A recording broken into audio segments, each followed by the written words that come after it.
Welcome back to BrandsTalk, the first episode this year. And at this point, I'm wishing you a successful and joyful year 2022. So, for everyone joining the first time, BrandsTalk is a show to help you develop and grow your brand in a more authentic and sustainable way locally and globally. Whether it is your personal brand or company brand, your product or service level brand. You learn from thought leaders from different parts of the world, from CEOs, business owners, managers, experts who tell their brand stories and share valuable first-hand insights.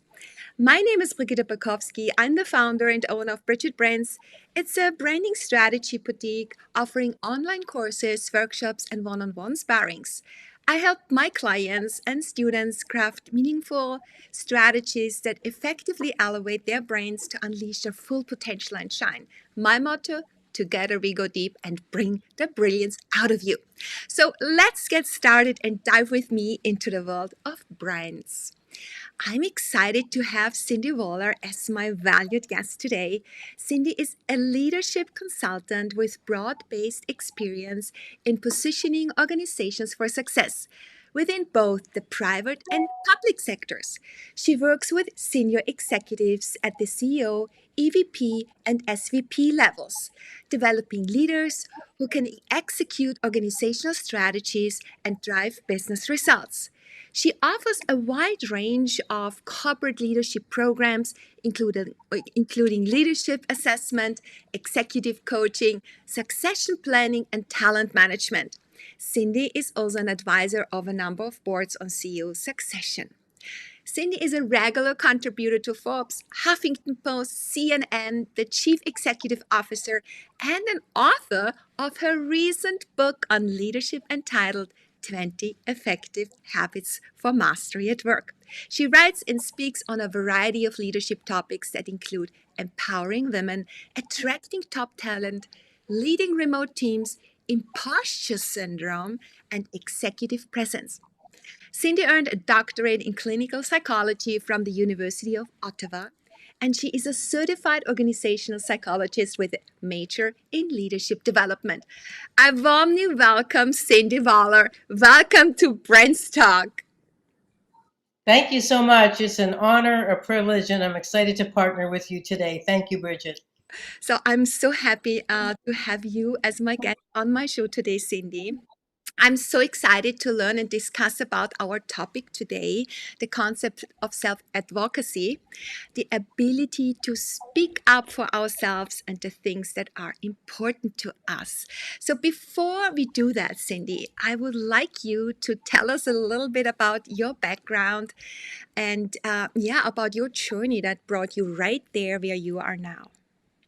For sure. So, like most people, my journey has not been a straight line. I started off studying clinical psychology, as you suggested, and I built a very successful practice in clinical psychology. And then, though, I come from a long line of entrepreneurs, family business owners in the area of manufacturing, electrical, and also food industry. And so I grew up around the dinner table, around profit and loss, around capital gains, around talent discussions that, in fact, as a child and an adolescent, didn't really interest me.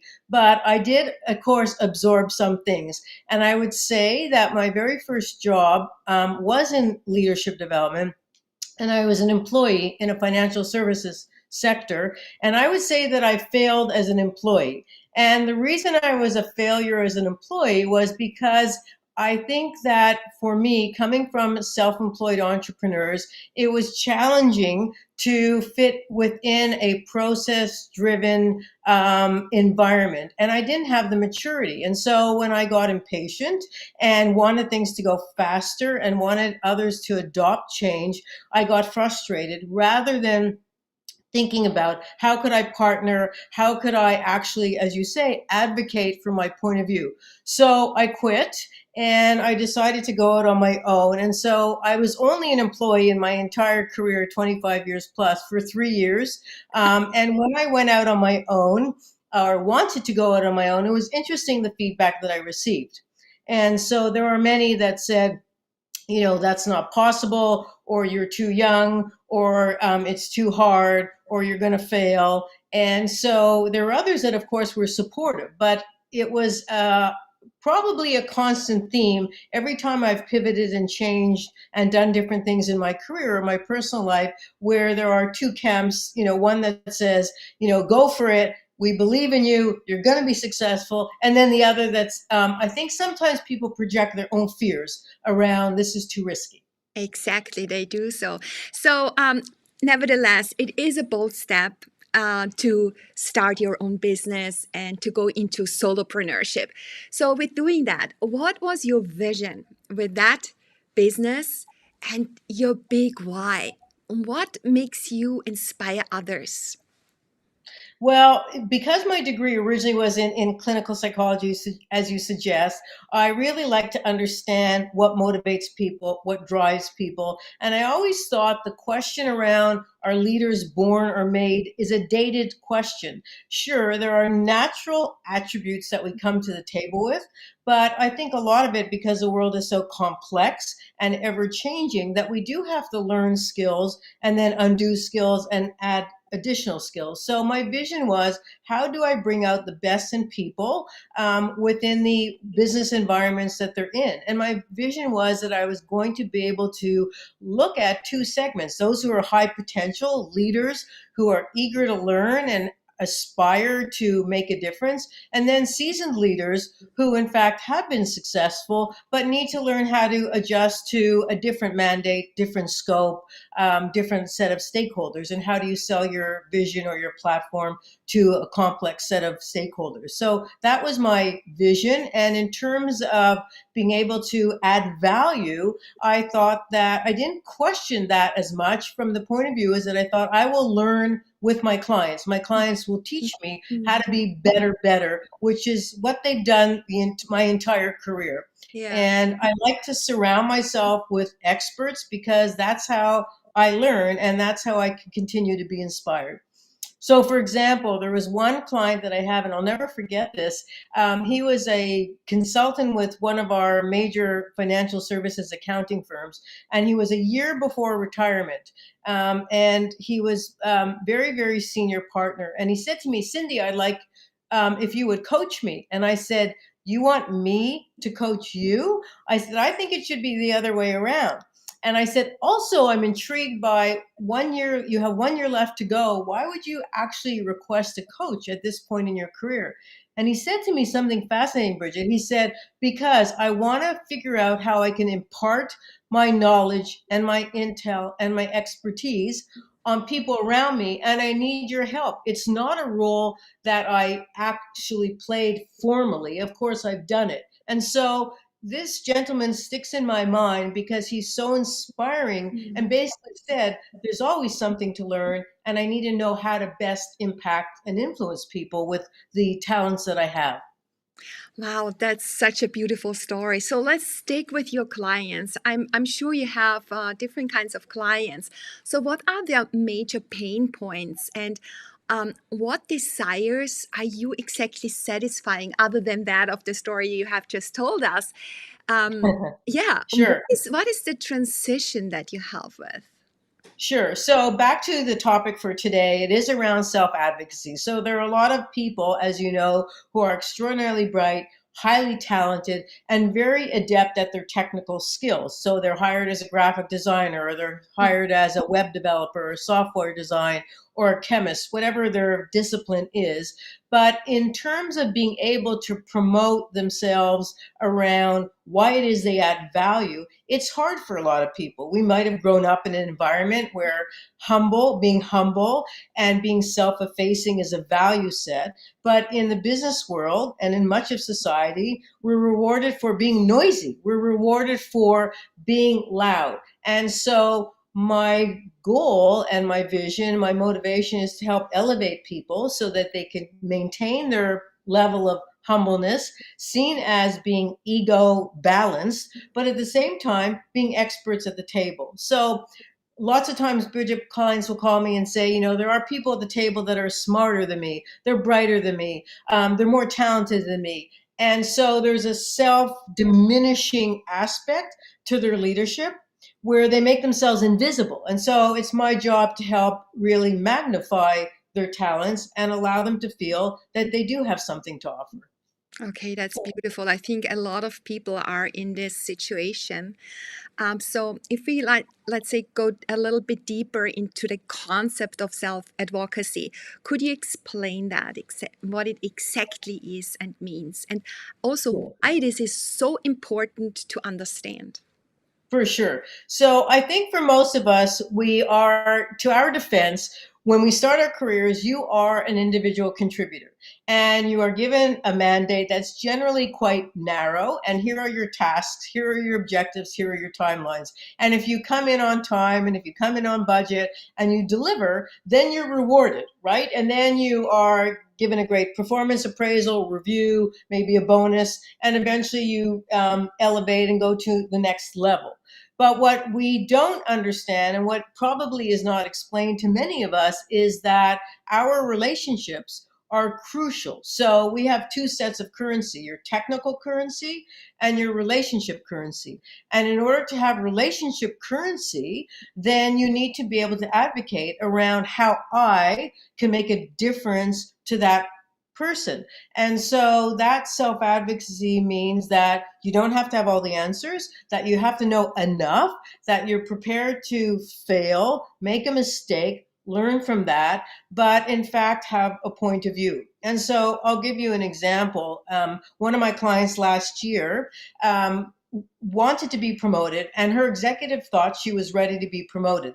But his peers said, when they did a calibration meeting, we don't think she's ready. And every time she comes to the table, she brings her direct reports and showcases them, which is great, and spreads the accolades to the team. But we don't understand where she's driving change, how she's driving change, and how she's really an innovator in all this. Maybe it's exclusively her team. We don't know. Mm. So I gave her the feedback and she said, I'm very frustrated because we're told it's all about the team and don't have too much ego. And I said, you're right, except there has to be a balance. So what we did was I had her present the I in it. In other words, how she led the team, how she created alignment, what her ideas were. And over time, then they had a better idea around the differences she made and some of the pain points, as you say, that she had to negotiate because there isn't alignment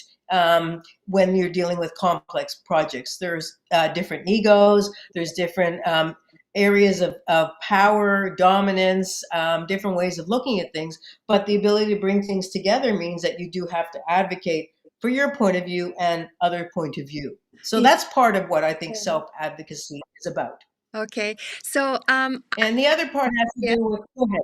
yeah, go ahead, please. There's so many questions. The other part has to do with having confidence that what you know is in fact what, when we talk about good is good enough, that things don't have to be perfect. So you have data points, and what we do need to rely on is our gut and our judgment based on how many years we've been in the seat or how many years of expertise we have, even though there may be other people who are more informed. And again, I remember an executive telling me, well, I need your client, my direct report, to weigh in. And I said to him, your boss, your manager is saying you're not weighing in enough. And he said, well, my expertise is in this swim lane and my peers have other expertise. And I said, no. I said, your expertise runs across the team, across all the segments. And so you should be able to extrapolate some of your knowledge to the other segments and weigh in. Otherwise, you're going to be seen as that subject matter expert, which is fine if that's what you want for your career. But if you want to impact the enterprise more broadly, then you need to be able to speak more expansively. And so for him, he had the knowledge, but he didn't have the confidence. And I said, if you get challenged, that's part of it, your ability to stand up to strong personalities.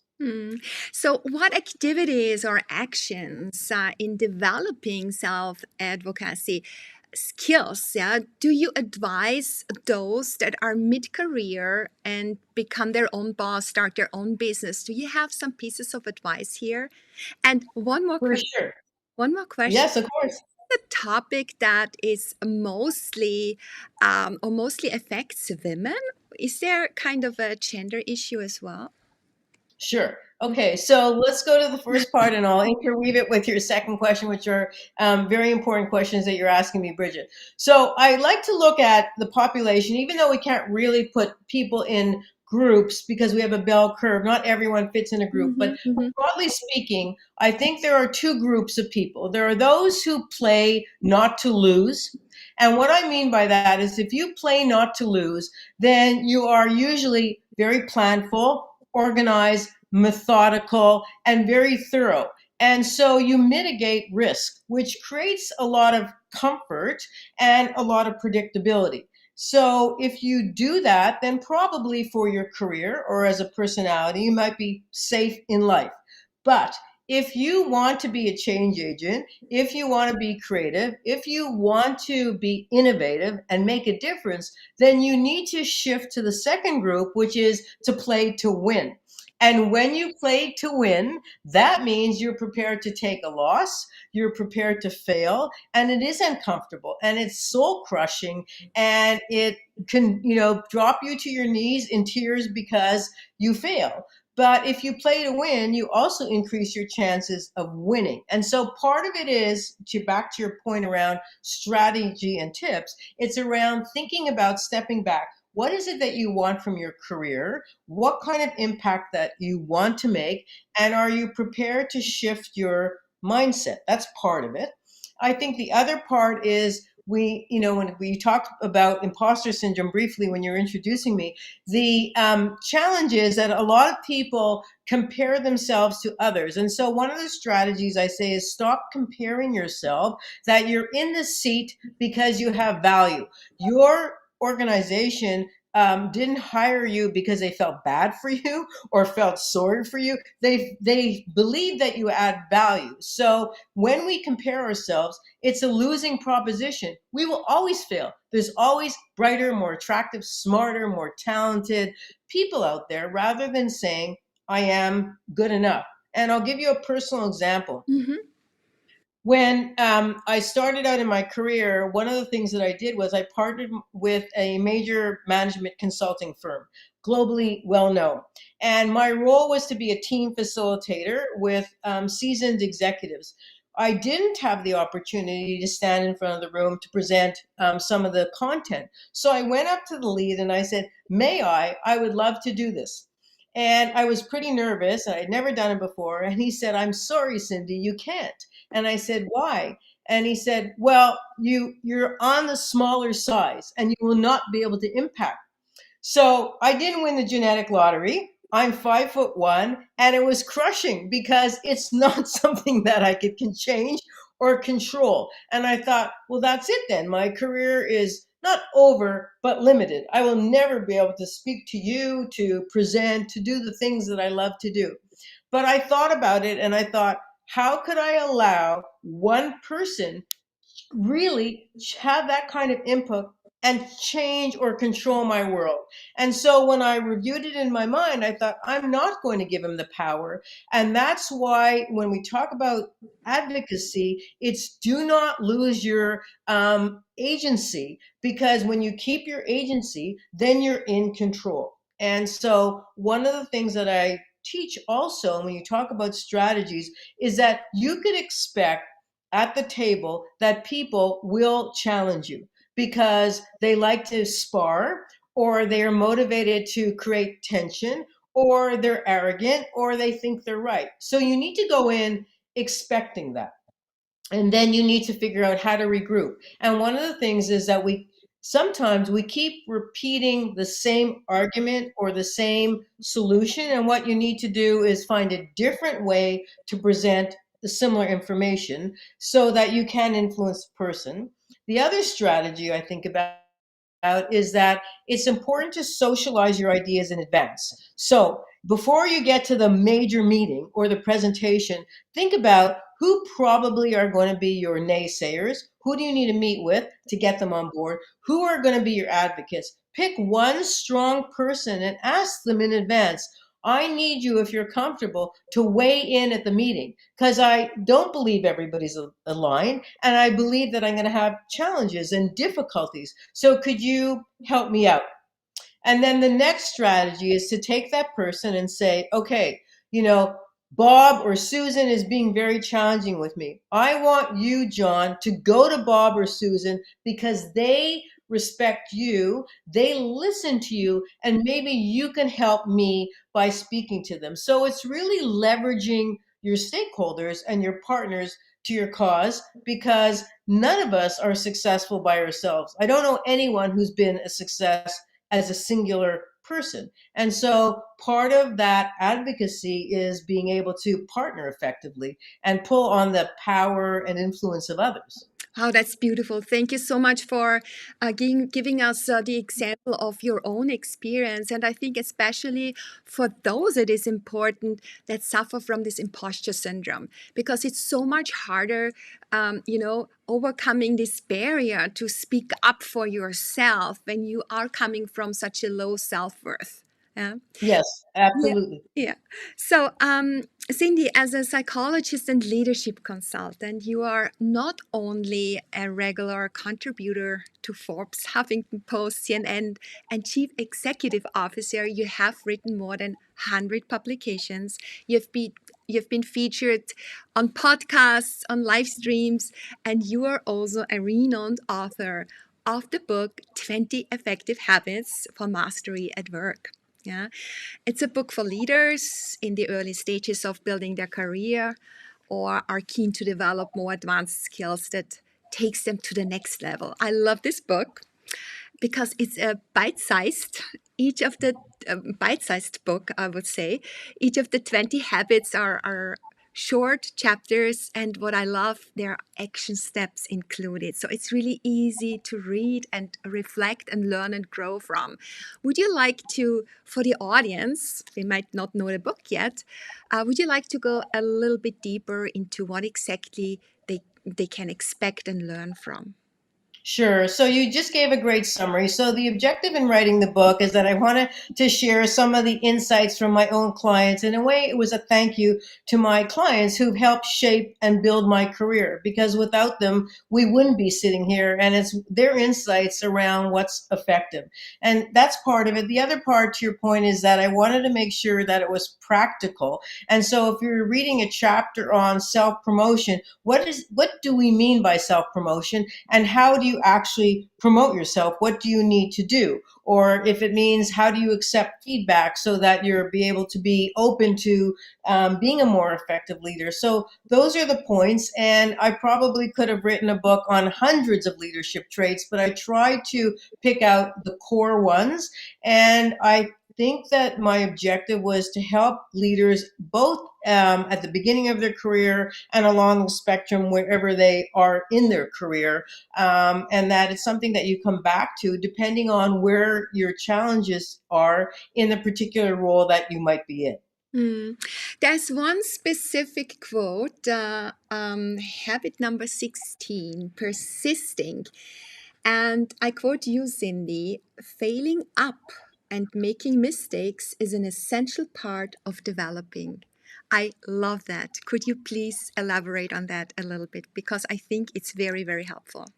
Sure. So, as I mentioned before, at each step of my career life, when I wanted to do something and take myself out of the comfort zone, that I think out of good-hearted nature, people around me would say, you need to be careful because those are high-risk stakes. If you go into clinical psychology, you'll have to be dealing with human lives, and that's a big responsibility. And then when I went into business, well, there's lots of competition. Are you sure you want to do that? And then recently, when I embarked on wanting to write my book, the feedback was, well, there's so many books on leadership. Are you sure you're going to be able to publish it? Are you sure there's a space for you? And so in terms of trying things, it is true the saying that, it takes many years to be an overnight success.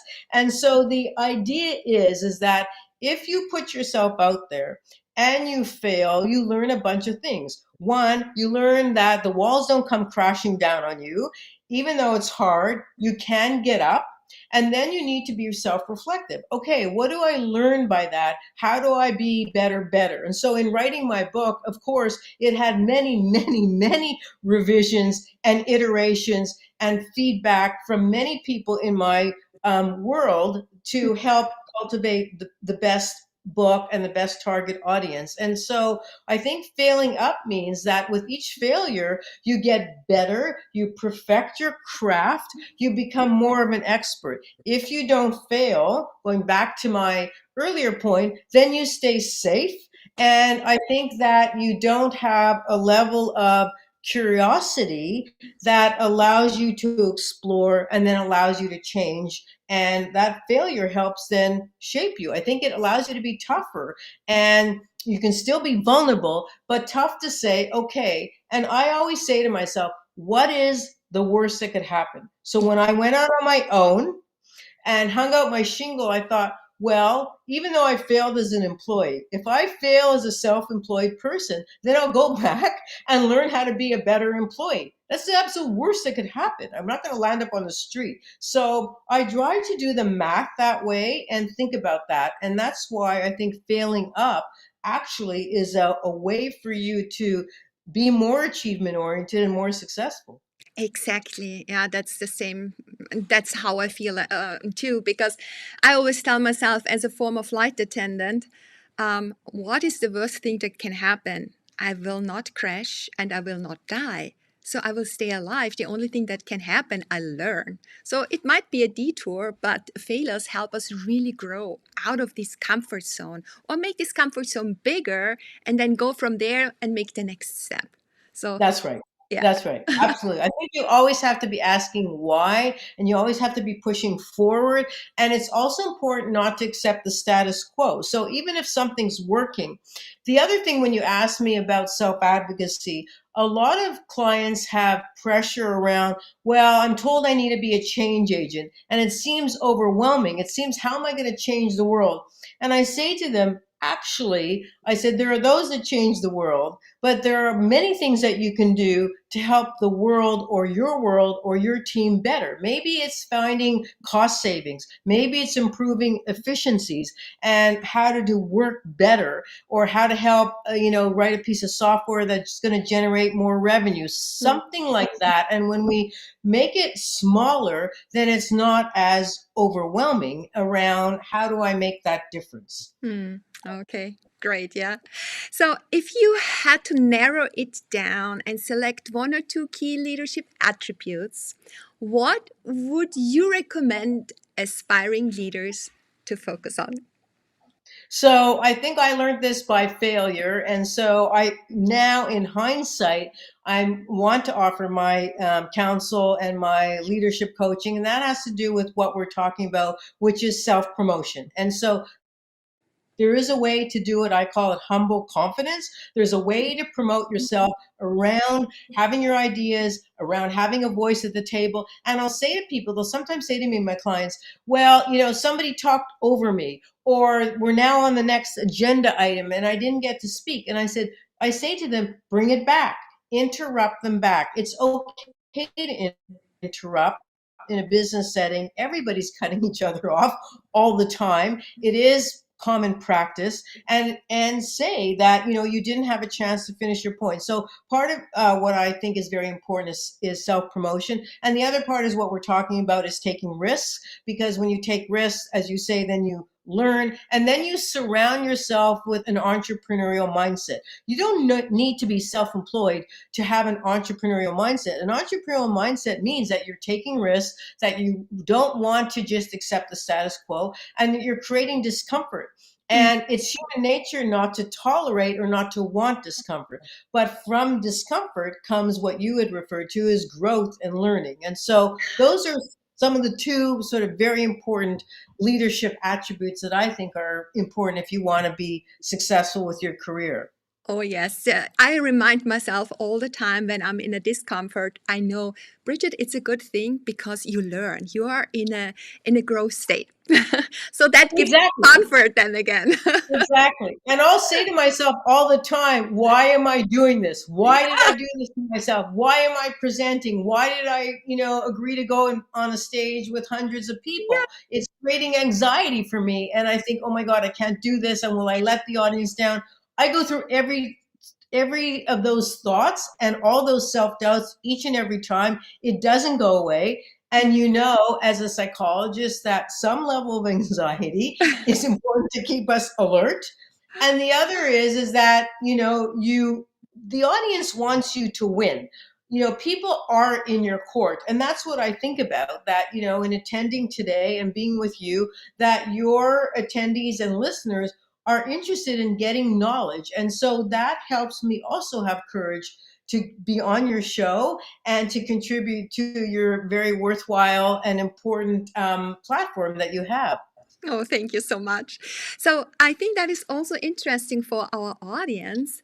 The next question I would really like to ask you: what is one of the most common mistakes people make in their careers when it comes to self promotion? Do you have, let's say, a short list of 3, 4, 5 mistakes? Sure. Well, I think so. For some, they are showboating. So they're basically speaking up about what they do, and they're showing off. And by showing off, then they usually alienate people around them because they are the smartest person in the room, and there is a uncomplimentary, unattractive quality to that, and they're not team players. So that's one of the things Mhm. that people do that they need to avoid around how they get ahead in their careers. And I think the other thing is we're sort of talking about is that make sure that you surround yourself, figure out who are the decision makers, who are the power brokers, who are the influencers, and then develop an alignment with them, and maybe volunteer your services, your talent, and work on a project, and have work on an initiative with them so that they get to see the value you bring and they're able to promote. And so when I talked about stakeholders before, there is a difference between being a mentor and having a sponsor. And so a mentor is someone that's going to mentor you and support you generally and give you general career counsel. A sponsor is somebody that's prepared to risk their reputation and their career by saying, you know what, I need you to think about promoting Bridget because I believe in Bridget. And so the next time an opportunity comes up where there's a seat at the table or a role, I want Bridget to be in that role. And so you need to think about in your career that you have a sponsor who's going to vet and go to bat for you, because it's very difficult in the sea of competitive players to be able to have that recognition by yourself. Okay, thank you so much for that advice. So, I would like to also ask you something about personal branding, because I think that ties very well into the topic of self advocacy. So, as being and doing all what you are, you also have become really, you are a thought leader and with a renowned reputation in your specific area. So, you have become a strong personal brand in your field. What does it mean to you to be a personal brand and your authentic self as a personal brand? Would love to have your opinion. Oh, I love this question. It's one of the best questions I've been asked. So that's terrific.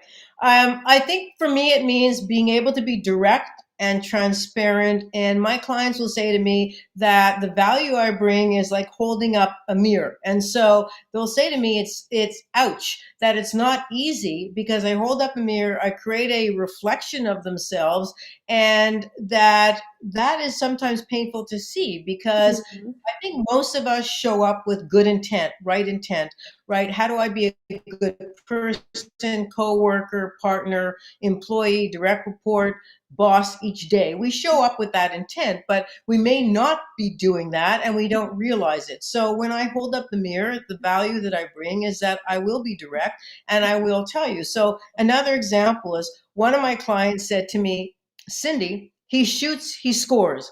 I said, I'm sorry, I don't know what you mean. I don't understand that reference. What do you mean? And he said to me, can you speak faster? You're explaining things in such a slow way. So I said to him, okay, that's fair feedback, but you do know you were referred to me for your listening skills. And so he said to me, he thanked me after, towards the end of the coaching engagement, and he said, if I would have said that maybe to somebody else, they would have, shut down or retired or quiet. But, you took it in stride and you challenged me back. And that's what I value. So when we're talking about my personal brand, it is, to your excellent adjective, bringing my authentic, open, direct, transparent way, and then giving practical tips and strategies. And I'll say to my clients, I said, here are some strategies. You need to come back to me and you tell me, Cindy, that was a bust. It didn't work out, and we'll try something else, or that was effective. And then we keep pivoting until we get it right with whatever change they need to affect. Hmm. That's beautiful. So, do you have any like helpful advice of how we can strengthen our personal brand, and especially for those that are transitioning from a corporate employer into solopreneurship? So these are great questions as well. It is as simple as it sounds, it's actually complex. To me, the advice is to just be you. So being you means that if you understand your value set, what's important to you, then you have credibility and you build trust. If you try to aspire to something else or somebody else, we can look to those attributes and admire those attributes and work on them, but you shouldn't really take somebody else's brand because it's unnatural. And so think about what's important to you, what your values are, and then convey those values around what it is that you believe in.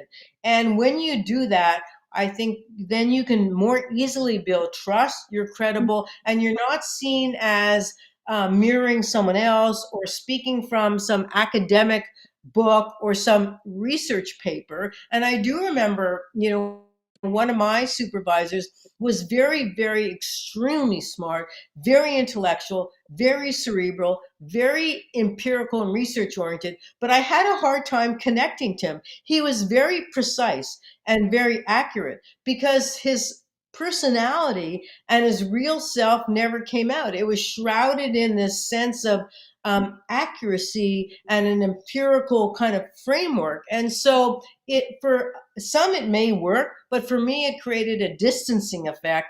And so when we're talking about brand, it's who are you as a person, and then how are you showing up and conveying that.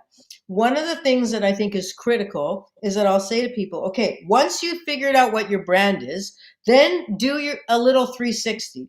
Go to your stakeholders, the ones who are going to be critical, not your fans, and go, not your usual cast of characters, and ask them to describe to you what your brand is, and listen carefully. And is it aligned with what you want your brand to be? If it is, fantastic. If it isn't, and there's a gap, then go to that person and say, okay, so what is it that I need to do? If you think that I need to be more motivational or more inspirational, what am I not doing? What does more motivational look like? And so that you get some examples. And that's a way to get some just in time feedback around how to enhance your brand and how to align what you think your brand is versus how you're showing up.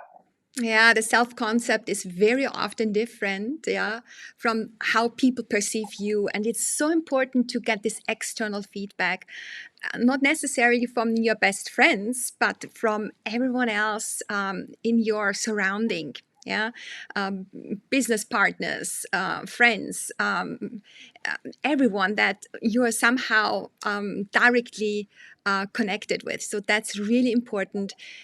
It's a little bit an uncomfortable feeling to ask the people, but still, then you really see what is the gap in between, and you see what your strengths are and what you really need to improve. Yeah. And Absolutely. yeah, and how that ties into your values, who you are, who you want to be, and that helps you to really truly live by the values that you are yeah, the values that you have to find for yourself in that particular moment, because they can also change over time. You're evolving. Your value set that you want to live by are also evolving over time.